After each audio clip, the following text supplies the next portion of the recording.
Good afternoon. And indeed, it is afternoon, Friday afternoon. That's when I do my thing. Welcome to The Road to Recovery, The Road to Freedom with Mark. This is my 28-minute show every Friday where I talk a bit about mental health, about the problems in society, but not just to throw stones, but to try and make a difference and try and make things better. That, at least, is my aim, and I like to think that I'm successful to some degree. I have suffered from mental health problems pretty much all my life. At times it has been exacerbated by unfortunate situations. Push come to shove, you do what you've got to survive, I guess, but it's incredibly difficult. And as with all mental illnesses, it's a thing in constant flux. You know, my sister the other day said to me, you were really bad for about 10 years, but now you're finally free. And I looked up at the clouds and I said, sis, you're never totally free. There's good days and there's bad days. And that's the way it always was. And many years ago, I had a counsellor. Her name was Aruna Patel, a very interesting lady, very intelligent woman. And, we got round to talking about time, about how long things take. And what became more and more apparent to me was that every journey is individual. And she's told me that it will take as long as it takes, and just not to be so tough on myself. And that was a big turning point for me because, probably the harshest critic in the world is yourself. And it's very easy to beat yourself up with the mistakes that you've made. And the hardest thing is to learn to let go, because when you are in the throes of whatever it might be, bipolar or whatever, just severe depression, you tend to beat yourself up with all the mistakes that you make. And it is very difficult to be positive.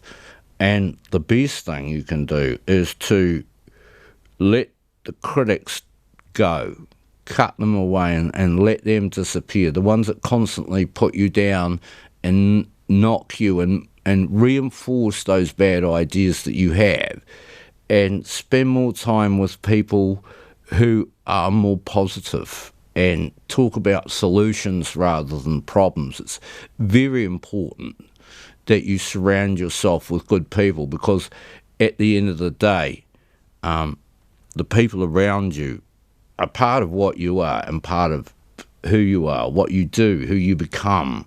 So, if you tend to associate with bad people, and that does happen a lot with mental illness, you slip into a world of drugs and thieves and dodgy people, and a lot of the driver behind that and a lot of other problems in society is poverty, because we are constantly told, just never-ending wave of institutions telling us that we need things in our lives, that we are nothing without them, that we indeed are defined by what we possess, and that is reinforced by everyone in society. You are treated differently according to whether you have a good car or a shitty car, whether you live in a nice house or a shitty house.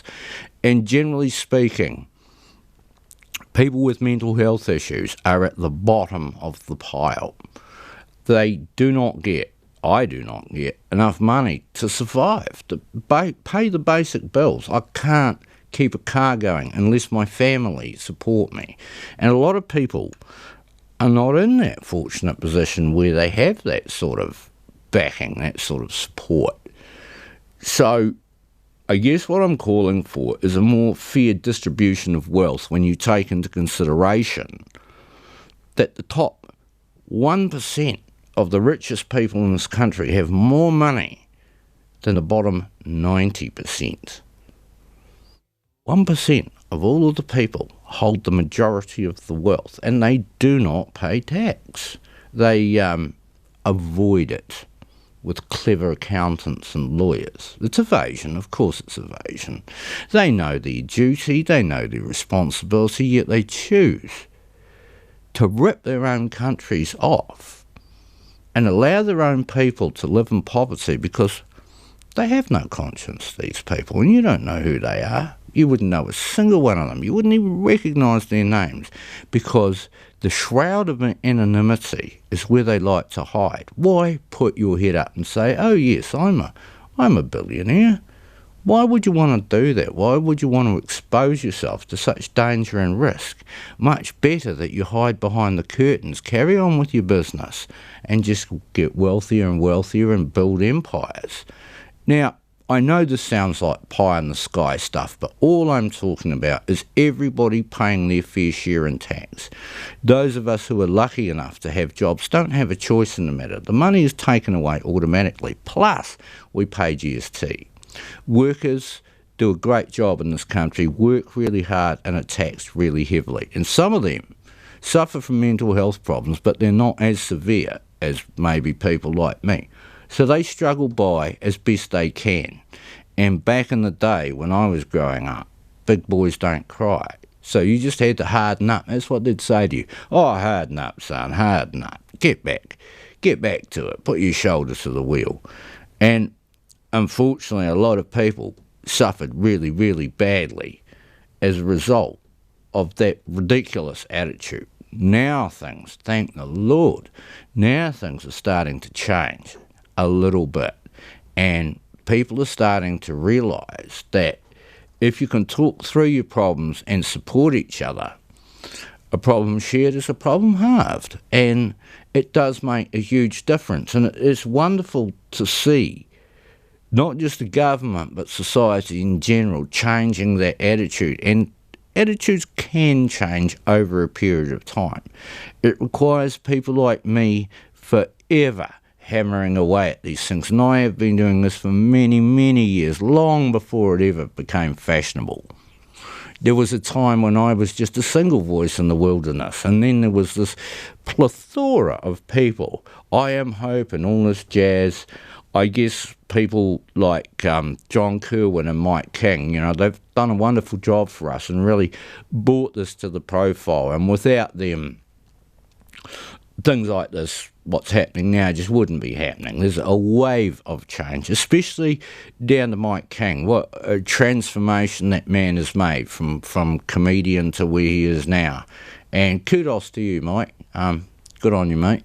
It's good to see that you got enough integrity and honesty to make a significant change for all of the people in your country. So, hail to the king, eh? And it's good to see.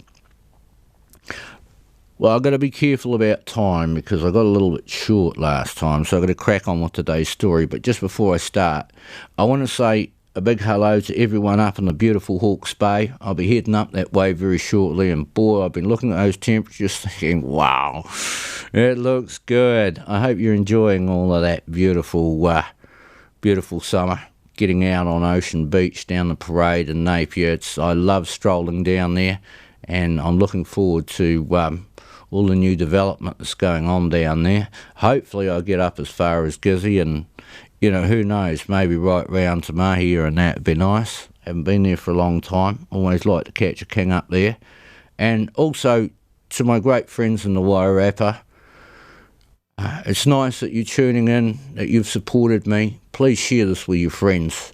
It's great to have that support, and it's great to have all the sponsors on board, New Zealand On Air, and all the other wonderful sponsors at Arrow Radio. But a special thanks to Michael and Veronica, who have been my greatest supporters over the years and have helped me so much. They've really been truly wonderful to me, and I very much appreciate that support. I know I say it often, but I say it because it's true, and I just want them to know, and everyone out there to know, what a wonderful job they do here at Arrow, which is a not-for-profit organisation. So if you know anyone who wants to get in behind, support some of these programs, sponsor us, whatever contribution you can make, I think it's very important that we keep these kind of community radios going.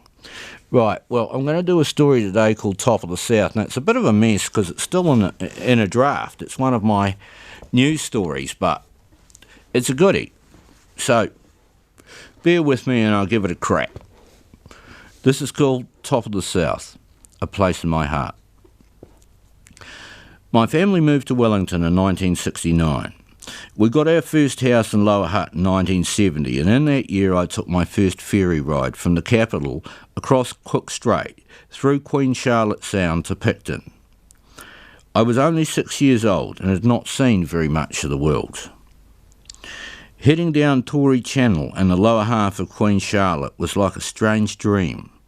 I thought to myself, there cannot be a more spectacular or beautiful place on earth. Back in the day, many folks had a bach in the bush or by the sea, but we were too poor for such a luxury. Instead, poor folks like us could take a cheap day trip to Picton, eat some fish and chips, and dream what it would be like to spend the Christmas holidays in this beautiful place. A couple of bays up from the little town of Picton, there was a school of huge tame snapper. They would ferry up boats of tourists to feed them and take photos of these huge old fish who seemed to like showing off, turning on their sides on the surface of the water as they grabbed a mouthful of food. These beautiful creatures were from about 70 to a good 100 years old. Some years later, some greedy a-hole killed them all, and we knew we would never see that kind of amazing sight ever again. Fishing was still good in Queen Charlotte Sound in the early 70s, and I heard the legends of the places like Kennaperu and Pelorus Sounds, but it was to be many years before I got to go to the outer sounds. Over the next few years, I got down to Queen Charlotte a few times and got out fishing on the day charters out in Picton. It was wonderful to catch blue cod and snapper, and in those days the crew would fetch a sack of paua for us all at low tide. My dad wasn't really into fishing, but I had been in love with it since I was 3, and I learned everything I could from the skippers of the charters. Fishermen always play their cards pretty close to their chests, but I think they could see I was just fizzing with enthusiasm. So they became my first mentors in the fishing game. Back home, I began diving with a mate from the age of 12. We had no wetsuits, but we were young and enthusiastic. All we needed was a mask. I fished around Wellington Harbour with my mates as often as I could, first on hand lines made out of old glass Coca-Cola bottles. They were perfect when we were young, but for my 12th birthday, my dad bought me a surf caster and a reel, and I never looked back. But always I was dreaming of the sounds and wondered what lay beyond them. Over the next 4 years, I got down there a few more times, but never got further than the portage in Kennaperu. At the end of my 15th year, my dad took me down to the Bay of Many Coves on the west side of Queen Charlotte. It was a reward for passing school certificate, and we went down for a week. It was the only holiday we ever went on together, but the best I could possibly have hoped for.